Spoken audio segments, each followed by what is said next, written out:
ओम श्री गणेशाय नमः। ओम नमो भगवते वासुदेवाय।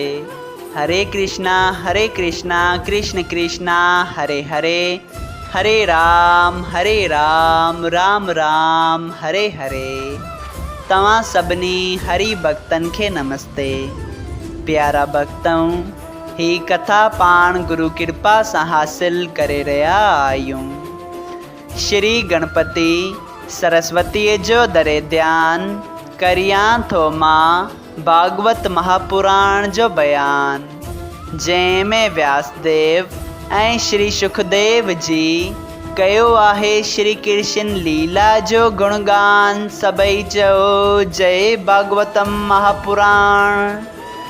प्यारा भक्तों, कल कथा में पाण श्रीमद् भागवत महापुराण साहिब जे 10 स्कंद जे पहिरें अध्याय जे पहिरें भाग में ॾिठो हो त राजा परीक्षित श्री सुखदेव जी स्वामीअ खे भगवान श्री कृष्ण जी लीलाउनि जी कथा ॿुधाइण लाइ वेनती कनि था, ऐं श्री सुखदेव जी स्वामी ॿुधाइनि था त सूरसेन नाले हिकिड़ो वॾो प्रतापी राजा यदुवंश में थियो, जंहिं 9 ही खंडनि जे राजाउनि खे जीते सॼी पृथ्वी ते राज कयो हो।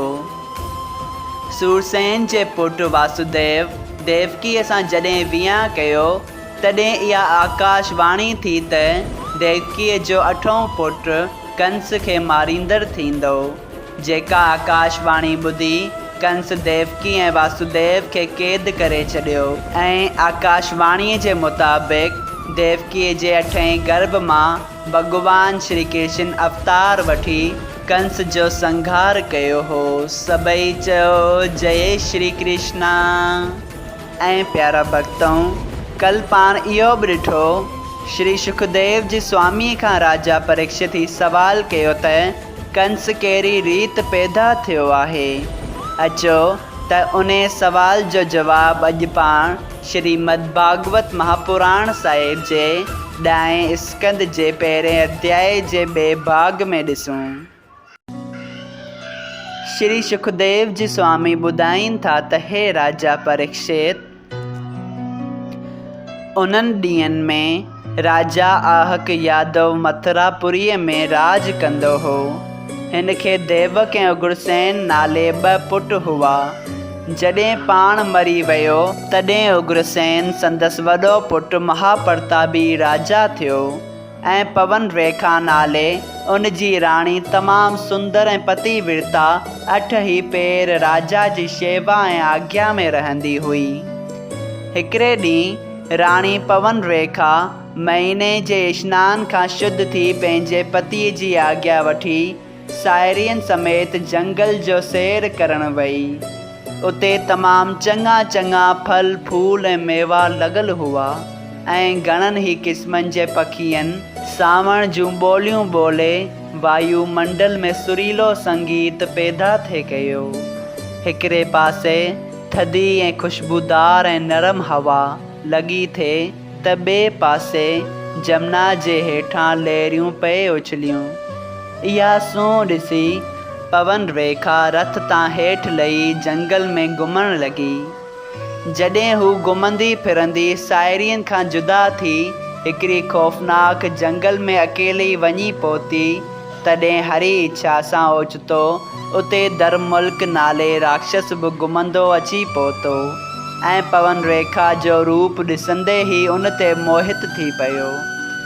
जॾहिं उन भोग करण जी मर्ज़ीअ सां पंहिंजो रूप राजा उग्रसेन जहिड़ो बणायो ऐं राणीअ वटि अची भोग करणु चाहियो, तॾहिं पवन रेखा ॾींहं जो भोग करणु अधर्म सम्झी चयो त हे महाराज, ॾींहं जो भोग करण करे लॼ ऐं धर्म छुटी पाप थींदो आहे, तंहिं करे ॾींहं जो भोग न करियो।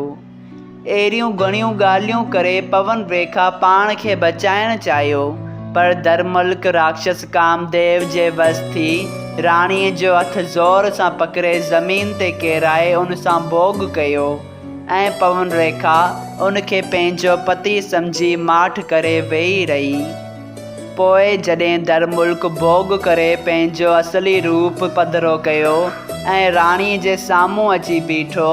तॾहिं राणी पवन रेखा उनखे ॾिसी ॾाढी शर्मिंदी थी ऐं सोच में पइजी कांवर में भरिजी चयो, ए अधर्मी चंडाल राक्षस, तो ही कहिड़ो छल कपट करे मुंहिंजो सत बिगाड़ियो आहे।